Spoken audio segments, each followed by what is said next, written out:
Hello, friends, and welcome back to Spaces Between. It's Gina here, and I'm following up the MDMA episode, which I recorded in March of 2024, and it is now November of 2024. And I had all these plans of how my podcast was going to be up and my new website and all these different things. And you know, I'm a mom and I'm a working mom and I see clients. And as I deeply believe in these future episodes coming up and all of my deep dives lately, it's all so, you might throw up a little bit right now, but it's so divinely sort of planned. And I recently did a mushroom plant ceremony with two other women of a group of women that I meet with once a month who I would say are all really committed to working through feminine wounding and doing it together and holding each other accountable and holding space and love for one another. So we decided to do this deep dive with some plant medicine facilitators that I know. And something I'm going to just sort of put out there in this episode right now and in all these future episodes is that I am not making any claims that anybody should do plant medicine or psychedelics. I think it is a great alternative to therapy for those who do not have extreme histories of mental illness in a family. And even so, there can be exceptions to that rule, but I am not here to really speak on that. I'm not an authority on this. I'm just a human experiencing with these plants. So I really just want to put that out there right now. So going back to the women and all of this sort of divinely timed, planned, synchronistic series of events that have unfolded in my life. So in the period of all of us women deciding that we wanted to do a group psilocybin experience together, I had two other women reach out to me and invite me to ayahuasca circles, which you might all be thinking, wow, what is going on with Gina? What is she looking for? And what is she seeking? And I asked these very questions to myself as all of this started popping up in my life. And what I'll say to you is I really just started listening to life. And I started to feel like life was guiding me by the hand. I wasn't necessarily actively pursuing these ceremonies. It was just kind of coming to me, and my soul was just going, yes. And my mind and the fearful part of my mind was going, holy shit, you're going to do 2 plant medicine ceremonies in November. That's a fucking lot, Gina. And, you know, people who've known me in my past could say, oh, that's extreme, Gina. And, you know, she's seeking something deeply, and I will say this. Yes, my life path I've truly come to understand is really, it's so many things, I think. And for all of us humans, our life is so many different things. You know, my path is one of being a mother and a therapist and a lover and a woman and a surfer and a nature lover, all the things. And also my relationship to the divine, to spirit, however you want to classify it or whatever feels comfortable to you. That is a huge, huge, huge part of my life. And stillness and being, and I would say just really getting to that space between, I'm going to say it. So I said yes to all of it. And I was terrified. And in the 2 weeks leading up, and I'm also going to say I still have not done the ayahuasca ceremony. I'm in preparation for that, which is next weekend. But once I knew that I was doing both, my mind went into this really extreme fear space. Oh my God, what's going to come up? What the fuck am I going to see? Am I going to see dark entities or beings? Am I going to be taken to hell realms? My boyfriend and I, who both have also been versed in psychedelics, but more in a party sense, not intentionally when we were younger and dumber and drinking. And it is just so wholeheartedly, just like wildly different experience when you do it that way. And I don't want to put anybody down, but it's so different. I'm sure people have had really expansive experiences in that way. But to be guided, to be in a safe space, to have intention, to prepare, to energetically really check in with what's going on in your life, what's coming through, the signs, the synchronicities, what you're eating, what you're drinking. It's really, I don't know, it's a whole thing. And I'm losing my train of thought right now as I think I'm getting into my analytical mind. So, okay, going back to fear space. So my mind really started going through this major fear zone, and I wasn't sleeping. And my poor partner looked at me as, he's seen me do a dance with ayahuasca before. He wasn't as worried with the psilocybin. And he goes, Gina, if you're going to do this, really just do it and don't drag me through it and don't talk about it all day, every day. So I made that commitment. And the commitment was to get really still with myself and become the observer of my mind. So that's exactly what I did. So since September, I went into really deep states of meditation and chanting. And I just noticed what my mind was doing. And my mind was creating a lot of stories about the directions that these ceremonies were going to go. And what if I didn't come out okay? And what if I lost my shit? Or I got into spaces that I just couldn't handle or were really uncomfortable.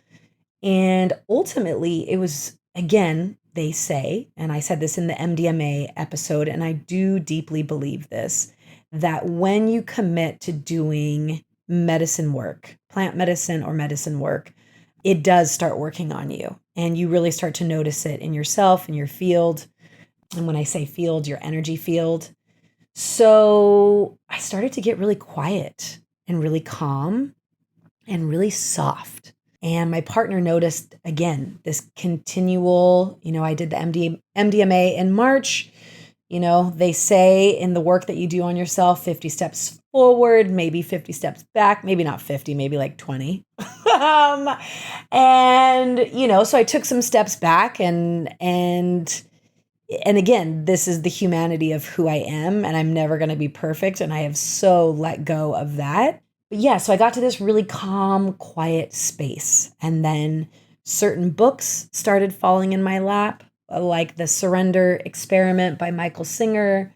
Again, I revisited the book, The Untethered Soul, and it was just all speaking to exactly what I needed to hear, which was watch what your mind creates versus being in relationship with life and in relationship with your heart and your deepest knowing, which comes from your heart center. So, interestingly enough, I decided to do all this and not really knowingly, but before this election.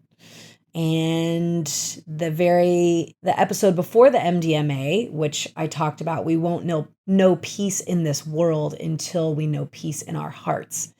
Again, this is all going to be dedicated to, I think, the big feelings that we're feeling in America and the grief and the mourning. And of course, there are some people that are celebrating and feeling relieved that we elected Donald Trump. I am not one of them. And I'll just say that. I'm not here to go into a political rant, but I do believe in America. We voted in collectively a dark night of the soul for ourselves. And I don't say that in a scary way. I really don't. I say that in a way that our collective shadow and wounding is really like, we really didn't get the memo in the pandemic, all the different things that erupted and all the different spaces where more divisiveness and division was created and was rising to the surface, both, kind of, I would say, wars of people who were vaccinated, not vaccinated, maskers, not maskers. There were wildfires. There was the just tremendous feeling that we all couldn't breathe, right? And I don't think there was a lot of operating from the heart space. And we are now seeing another collective eruption of, are you blue? Are you red? Are you Republican? Are you Democrat? Are you for Robert Kennedy? Rah, rah, right? All these different ways that we separate and other, and we truly, truly don't see the me in the we. So going back to all of this, I didn't know going into this plant medicine that this would sort of open up these spaces in me. But when you do this work, it is both deeply individual work and collective work that you're doing. You are not just working on yourself, you're working on lifetimes of your soul. You're working on the family system that you're in now and past family systems. So now I know some people might be sitting here, and again, maybe not, but oh, how do you know this, Gina? And like, well, you're hallucinating this and that.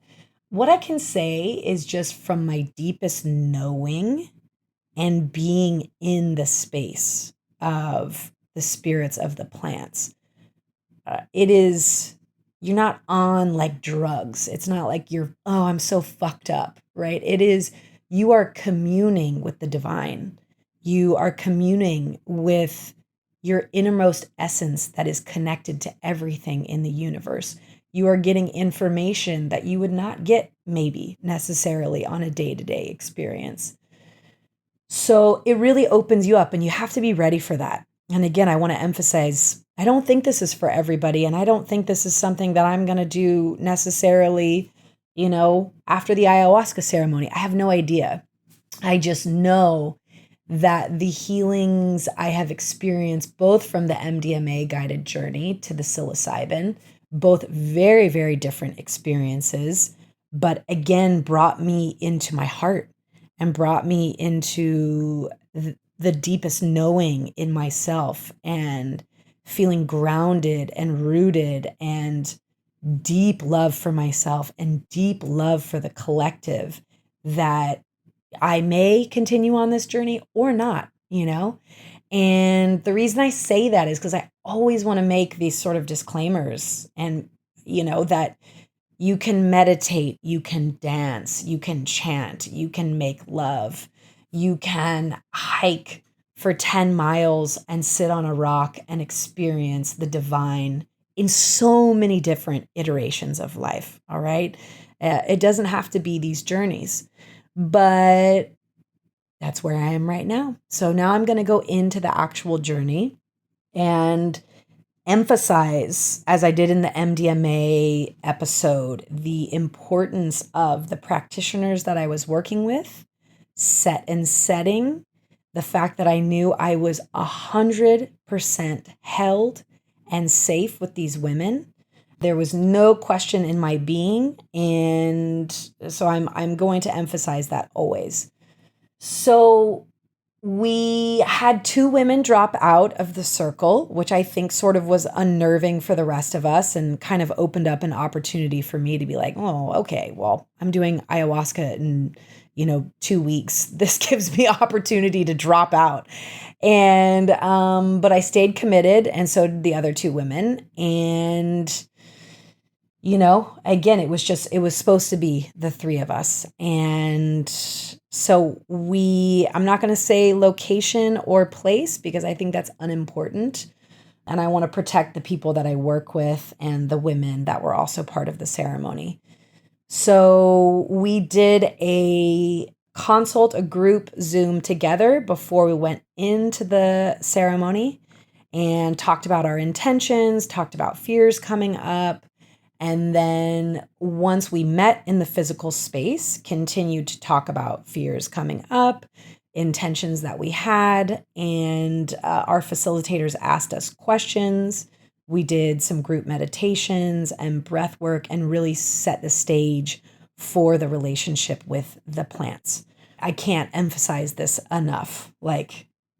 just enough. But I will not go off on it. So moving into after we, really created this feminine space and our facilitators reminded us now, part of feminine wounding is learning how to receive and learning how to be nurtured. So in this experience, really asking for what you need. And so many women don't know how to ask for what they need and don't know how to receive. So that was really planted into all of us. And then one of the facilitators also decided that she wanted to play this track. It was poetry by a man named Jaya John on boundaries. And I got super irritated, interestingly enough, as the medicine was starting to settle in. And I was listening to this man talk about boundaries and the energetics of boundaries. And I was just like, oh, I really don't want to be hearing this as the medicine is settling into my system. And I'm starting to feel a bit, out of my analytical, just out of my mind, so to speak. But I'll talk about that later. But I skipped a little bit. Before we took the medicine, there was deep preparation in calling in the elements and bringing in, the earth, the wind, the fire, the water element, and honoring our connection to nature. So I wanted to kind of go back on that. And so moving from the space of this boundary man that I was like, oh, can this guy shut the fuck up? Like, I really cannot handle this right now. And, my vision is starting to get blurred. I'm starting to see the sacred geometry. And then all of a sudden, I feel this reptilian hand on my heart. And as this hand or claw, I would say, type image is over my heart, there was just a fraction of a moment, where again, I'm gonna point out some themes. The analytical part of my mind started to go, ooh, what is this? Do I need to be nervous about this? And then I just heard, Gina, you are so supported.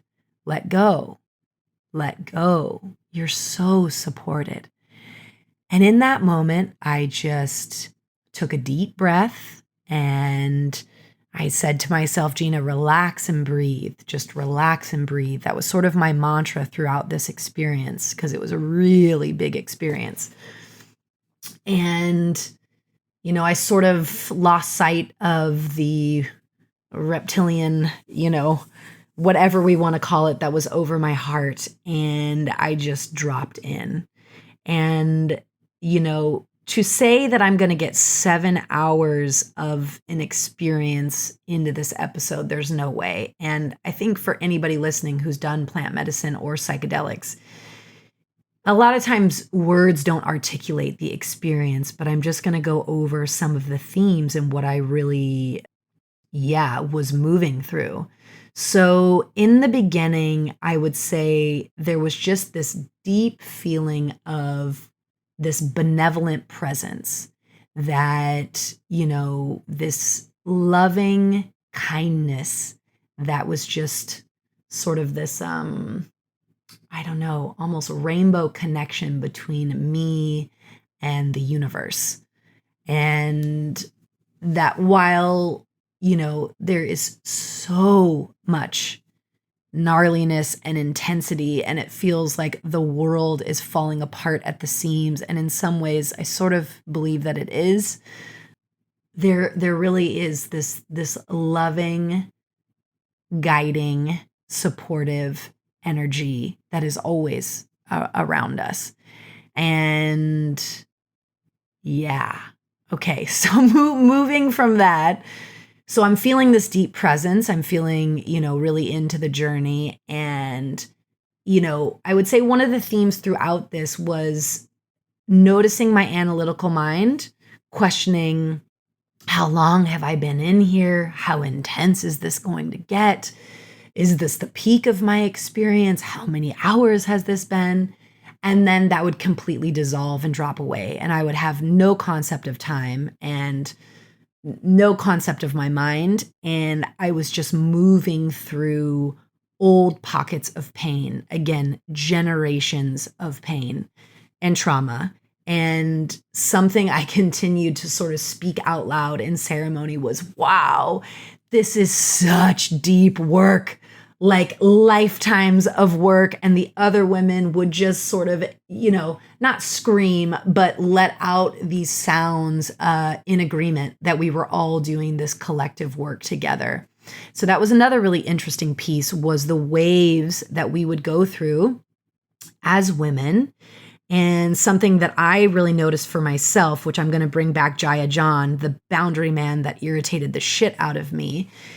What I had to work on in ceremony is when the other women were having huge emotional experiences, like sobbing I've never heard, physical releases that I've never experienced, I had to really stay in my lane. And I had to remind myself, Gina, you can be supportive, just as supportive, by being over here in your little energetic cocoon, sending love, sending them supportive energy, but I don't need to energetically jump in. My boundaries don't need to become enmeshed with these women, which is something I've learned in my family system.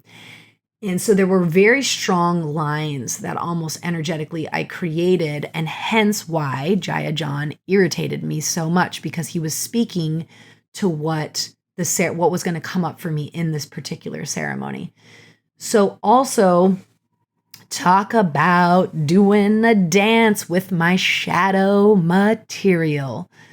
I don't think I have come so face to face. Now, I did in the MDMA for sure. This with the psilocybin was different. It was really more, I felt it in my body with the MDMA, but I was really excavating on it was a deeper level of excavation and moving through these areas of shadow and spaces of imbalances or pockets of shame or self-judgment, or what I've sort of stored away and have not wanted to look at. And I really had to look at it just straight in the face, and I had to feel it and integrate it. So I really deeply, deeply understand integrating your shadow material is being with it and feeling it. So that moves into the other theme of, I have never felt emotions on such a deep, deep fucking level. I don't think I have sobbed or laughed. All of the emotions I went through, just a cacophony of emotions. And at one point, I remember saying out loud, again, these sort of like, they weren't expletives, but just like, bleh, sort of these moments where I was like, oh, I don't know if I can be with this level of feeling. That was, my partner the next day asked me, were you ever scared? Did you ever want to get out of the experience? And no, I was never scared.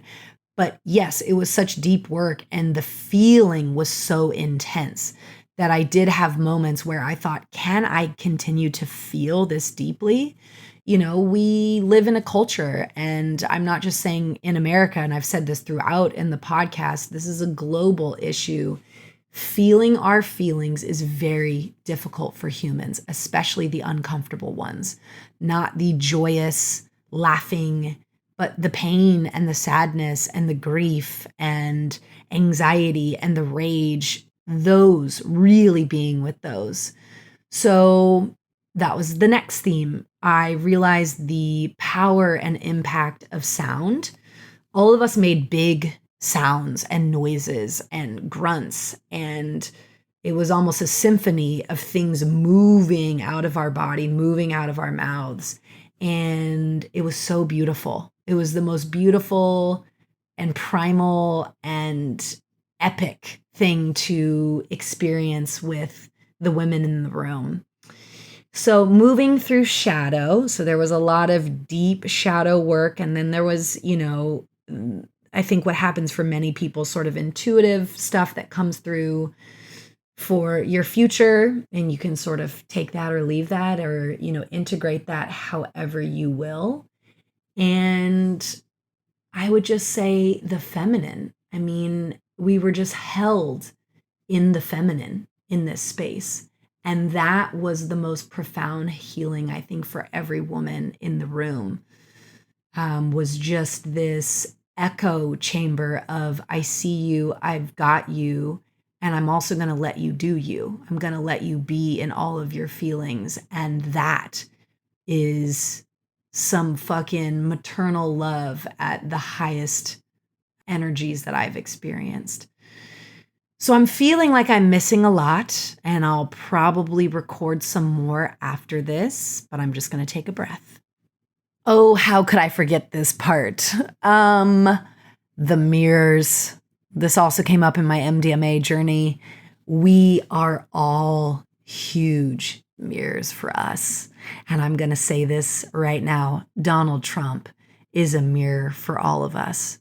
So when I say that we voted in a dark night of the soul, it's truly, we're all going to need to do some deep inner work for this new era that I believe that we're entering. And I have a lot of hope.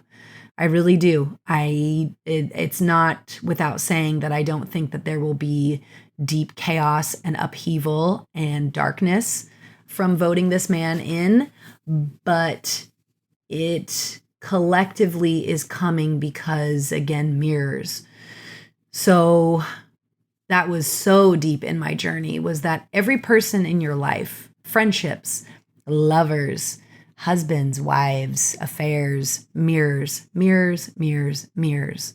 What we don't like and what we reject in ourselves, we find in another. And now something else that was very clear in this ceremony was that doesn't mean that these people need to stay in your life. Once you get the lesson, you are done. You don't need necessarily to continue this relationship with somebody. And again, when I say this, things can end lovingly and kindly, or, sort of in a neutral way. But some people really, we learn the lessons and then we move on. We are here to learn. That is the other huge theme. We are here to learn, we are here to grow, and we are here to expand our hearts. And now again, I'm cautious of ever making grand statements because I've met people along my path in the healing world and in the spiritual world, humans who love to say they understand the universe, or, exactly why we're here. I don't fucking know. This is like the experience that I'm having, and in the deepest of my knowing, I believe and am sharing this with you because I hope that it's helpful. But yeah, the beauty of being alive is the magic and the mystery, really, of all of it. And so I'm also not going to say what's going to unfold with Trump in office. We don't know what's going to unfold, but I think collectively we feel something. And I will say this, though. I had a lot of group threads with women, different groups of women, and we were all, going back and forth about our level of grief, our level of rage, our level of not being seen, all these different things. And what every woman came back to, though, was this space of, but I'm not going to go to that space of separation, and I'm not going to go to the space of divisiveness. And I'm going to come back to the space of doing my work and working on my shit and coming back to my heart so that I see the humanity in everybody. Trump supporter, Kamala supporter, whoever supporter, that we are all human. We all have needs and desires and different wants. But at the end of the day, I actually think we do want similar things. We just shout at each other in different ways. So I think I'm going to wrap this up for right now. Yeah, sending love, and just in this really mysterious journey of life, and doing the work, that each of us in your own way. We all have a different way of doing it. And I think that is a gift as well. So yeah. All right. Lots of love. Bye. And thank you for tuning in.